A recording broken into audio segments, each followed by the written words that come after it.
Bonjour à tous. Alors aujourd'hui je vous fais un email mailbox pour vous parler donc de mes dernières acquisitions. Ça fait 2 mois que j'en ai plus fait, donc ici ça rassemblera septembre à octobre. Et pourtant c'est pas pour autant que j'ai chômé. Au contraire, je crois que ma palle n'a jamais été aussi vite remplie. C'est dingue. Enfin bref, je commence tout de suite donc par vous parler des mangas. Il y a Chobits que j'ai acheté donc dans sa nouvelle édition, une nouvelle édition double avec cartonné, rigide. Très très chouette. Donc ça c'est le premier double tome de Chobits publié aux éditions Pika et c'est écrit par les Clamp évidemment. Donc pour moi c'est un manga incontournable. Qui est à la fois shoujo, à la fois shonen, qui se peut aussi toucher les adultes comme les ados. Si vous la connaissez pas, c'est le moment de s'y mettre. Ça parle d'une jeune, comment dire, d'une jeune robot en fait qui s'appelle Chi, qui va être recueillie par un jeune homme. Je vous en dis pas plus, ça doit vraiment se découvrir tout seul. Voilà. Alors moi j'ai jamais lu les mangas en plus, j'ai seulement regardé les animés. Donc j'ai un peu envie de voir si s'ils étaient fidèles ou pas. Donc voilà le deuxième tome de la double édition. Et il y en aura en tout 4, mais les 2 autres suivants ne sont pas encore sortis. Alors j'en ai également profité pour avancer dans mes séries en cours. Donc il y a Pretty Guardian Sailor Moon, le tome 2 de Naoko Takeuchi toujours, publié aux éditions Pika avec Sailor Mercury en couverture. C'est ma préférée. J'ai déjà eu le tome 1, je vous en ai déjà parlé je pense dans l'ancien, excusez-vous. Ouais. Princesse Jellyfish, le tome 5 d'Akiko Higashimura, celui-là j'en ai déjà parlé aussi. Le tome 6 est sorti entre temps mais je ne l'ai pas encore acheté. Mais ça serait tardé parce que je pense que j'ai déjà vu en librairie. Donc pour bientôt. Et enfin, dernier manga à vous présenter, c'est Reset de Tetsuya Tsutsui, qui est les nouvelles figures montantes du manga je pense en ce moment. Il a écrit la saga Mad Hall, il écrit maintenant une saga qui s'appelle Prophétie je pense.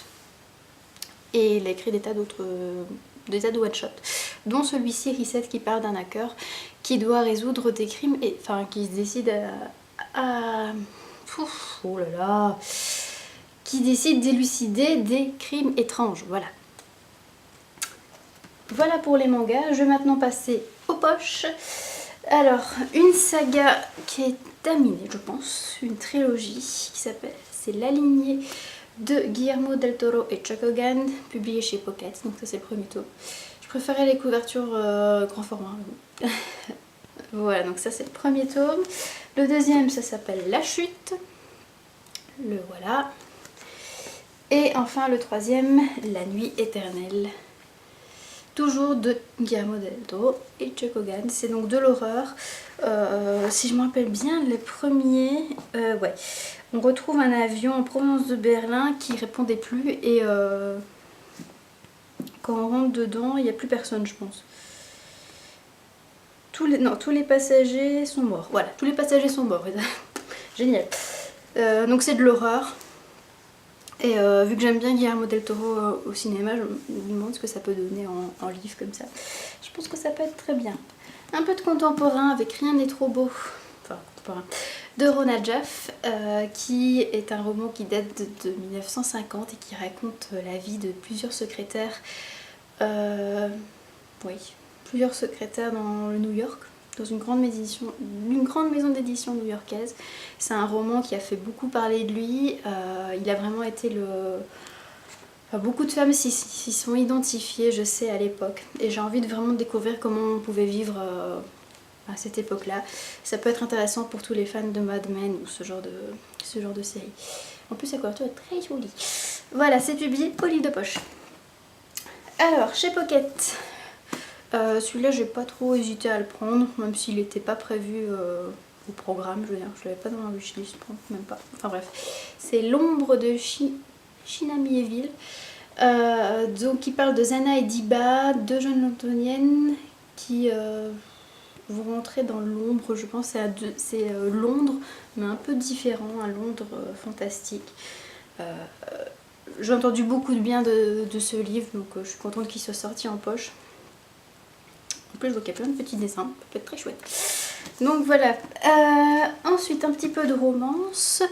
J'ai pris le deuxième tome de Retour des Highlanders, donc Le séducteur de Margaret. Mallory, publié chez Milady Romance. J'ai toujours pas lu le 1. Faudrait vraiment que je m'y mette. Faudrait peut-être que je participe au challenge Milady finalement, même si je me rends compte que... Enfin, je voulais pas participer à ce challenge parce que je savais que j'avais pas énormément de Milady dans ma palle, mais c'est comment s'en faire. Enfin bref, romance donc. Chez Milady toujours, ça je pouvais pas passer à côté parce que c'est Patricia Briggs, et Patricia Briggs je prends tout ce qu'elle écrit. C'est le 4e tome de Cyanime, l'empreinte du démon, voilà, publié chez Milady, donc avec une très chouette couverture. J'ai déjà lu les 2 premiers tomes, j'avais moins aimé le tome 2 parce que je trouvais que c'était une redite du tome 1, mais je sais qu'à partir du tome 3, on suit un autre personnage qui s'appelle Cham, je pense. Non, je pense que là c'est encore un autre personnage dans le tome 4, on dirait. Enfin bref, je vous en dirai plus quand je les lirai. Voilà. Alors, on continue avec du fantasy chez J'ai lu, qui est la dernière flèche de Jérôme Noiret, avec une très jolie couverture aussi. Je suis fan des couvertures en ce moment, je pense qu'à ça. Alors, ça raconte l'histoire de Diane, comment elle s'appelle encore ? Diane de Loxley, qui est la fille de Robin des Bois. Et donc on va suivre ses aventures qui ont l'air aussi palpitantes que celles de son père. Voilà, je pense le lire tout bientôt, celui-ci. Alors, on finit avec Retour à Killybegs de Sorge Chalandon, qui est un roman dont j'ai entendu beaucoup de bien, qui parle de l'IRA. Vous savez, tous les événements qui ont pu se passer pour l'indépendance de l'Irlande, enfin... Il y a eu beaucoup de combats là-dessus. C'est une histoire que je connais très peu finalement. Je sais que celui-ci en parle. Je pense que c'est entre le témoignage et le roman. Mais voilà. Moi, quand je vois des périodes historiques comme ça qui ne me disent rien, dont je me rends compte que je ne connais pas grand-chose, j'aime bien de la découvrir via la fiction. Donc voilà. Voilà pour les poches. Maintenant, j'arrive avec les grands formats. Donc ça c'est mon homme qui a acheté, c'est Cthulhu, enfin Cthulhu, j'ai vu que ça se lisait, j'ai lu sur Wikipédia que ça se disait Cthulhu. Donc Cthulhu, le mythe de Cthulhu de H.P. Lovecraft, qui reprend en fait tous les romans qui ont relative à Cthulhu. Donc il y a le cauchemar d'Innsmouth, celui qui chuchotait dans le noir, l'horreur à Dunwich, l'appel de Cthulhu forcément, la cité sans nom, et voilà. Donc ça reprend tout ça, c'est un univers très... Enfin, c'est un très beau livre, vu qu'il y a aussi des images, des photos. Enfin voilà, pour ceux qui aiment bien Lovecraft, c'est un must-have. Alors, une suite. Le dernier apprenti sorcier, le tome 2. Magie noire à Soho, publié au Nouveau Millénaire chez J'ai lu. J'avais lu le tome 1 printemps dernier, je pense. J'avais beaucoup aimé, c'est un univers... très chouette avec des enquêtes surnaturelles, et il y a surtout ce côté très british. Voilà, c'est comme ils disent derrière, c'est recommandé à ceux qui aiment bien Doctor Who, Sherlock, ce genre de choses, mais voilà, c'est pour... Ensuite, celui-là je ne l'avais pas prévu non plus, mais toutes les bonnes critiques que j'ai vues sur le net m'ont donné envie de me donner ma propre idée dessus. C'est Pur de Juliana Bagot, publié aux éditions J'ai lu. Une dystopie qu'on me dit pas si jeunesse que ça, qui a l'air d'être... qu'on dit qui est très différente de ce qu'on peut lire d'habitude en dystopie jeunesse. Donc voilà, rien que ça me tente. À part ça, je sais pas grand chose, à part qu'il y a un dôme, comme dans Dôme de Stephen King. Alors, suite de série encore. Beyonders, le tome 2, Le vent de la révolte de Brandon Mull, publié aux éditions Nathan, que je vais lire fin du mois de novembre, parce que je l'ai tiré au sort pour le challenge, le choix du chapelier fou, spécial pâle, non spécial saga, vu que j'avais envie d'avancer dans mes sagas, donc voilà. Avec ce deuxième tome sera lu donc très prochainement, fin du mois. Ensuite, encore une suite. Vengeance, le deuxième tome de Cabaret de Gillian Larkin. J'ai toujours pas lu le tome 1 non plus. Je vous dis, la mappa elle va s'écrouler bientôt. C'est pas possible. Donc une romance historique qui se passe dans les années 20 à New York. Faudrait vraiment que je m'y mette. Et chouchou, mon chouchou. Warbreaker de Brandon Sanderson et puis qui vient de sortir aux éditions Orbit. Donc voilà, Sanderson c'est vraiment mon auteur chouchou de cette année, et dès que je vois qu'il y a un Sanderson qui sort, moi je me plonge dessus, j'attends plus la sortie poche maintenant, donc voilà pourquoi je me suis directement acheté Warbreaker de Brandon Sanderson. Enfin, dernier grand format, c'est Parfum de Philippe Claudel, que j'ai reçu dans le cadre des matchs de la rentrée littéraire. J'ai du mal aujourd'hui, hein, vous voyez. Publié chez Stock, qui est un recueil de nouvelles où l'auteur nous fait part de tous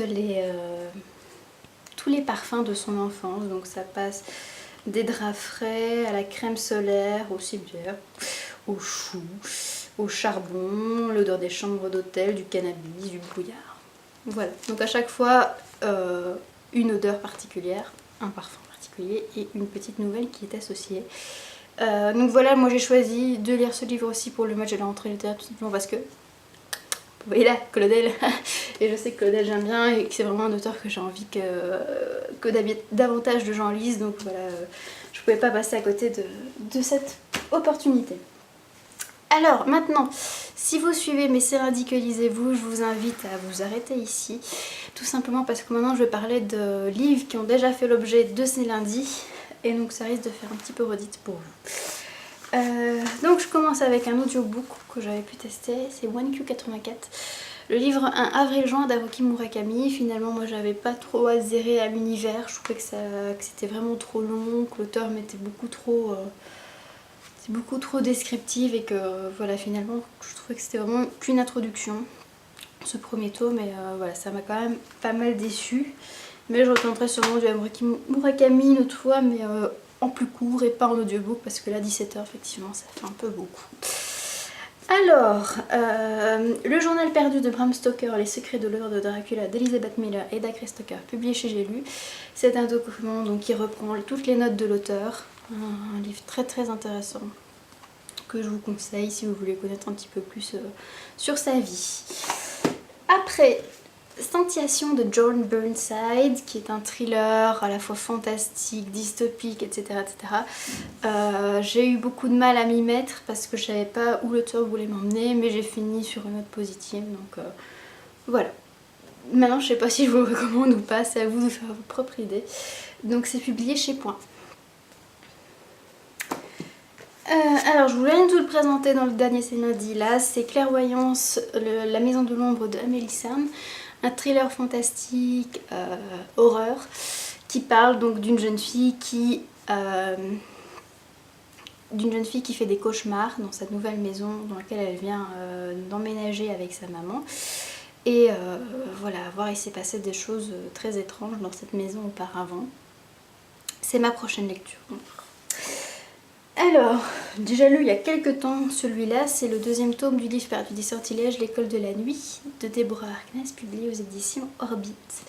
Un tome que j'ai autant aimé que le premier, c'est pas un coup de cœur, mais ça reste vraiment super à lire parce que l'auteur présente bien son univers, il est très riche, très sympa à suivre. Maintenant je regrette un petit peu que la romance soit si niaiseuse entre Diana et Mathieu. Juste terminé il y a quelques jours, Magie secrète d'Hervé Jubert, publié aux éditions Le Pré au Clair dans la nouvelle collection Pandore destinée aux young adultes. Un univers steampunk très très intéressant dans lequel on suit Beauregard qui est un ingénieur mage de 20 ans qui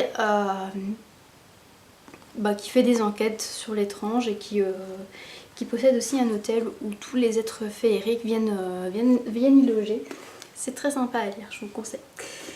Et enfin, Une place à prendre de J.K. Rowling, publié aux éditions Grasset, que j'ai reçu il y a quelques temps et que je suis super contente d'avoir lu parce que c'est un gros coup de cœur pour moi. Si vous voulez en savoir plus, je vous invite à lire ma chronique qui devrait arriver dans les jours à venir, et sinon j'en parle un peu plus dans mon C'est lundi qui vient de paraître. Voilà, c'est tout pour ce In My Mailbox. Enfin, j'ai envie de dire, parce que ça fait quand même pas mal de temps. Mais voilà, Je sais plus quoi dire maintenant. Je vous en refais un normalement fin novembre, ou alors je referai à la fois fin novembre, décembre et je referai un dans 2 mois pour regrouper novembre et décembre. Enfin, je vous en dis plus dans d'autres vidéos et je vous souhaite une très bonne semaine et de beaux achats. Salut!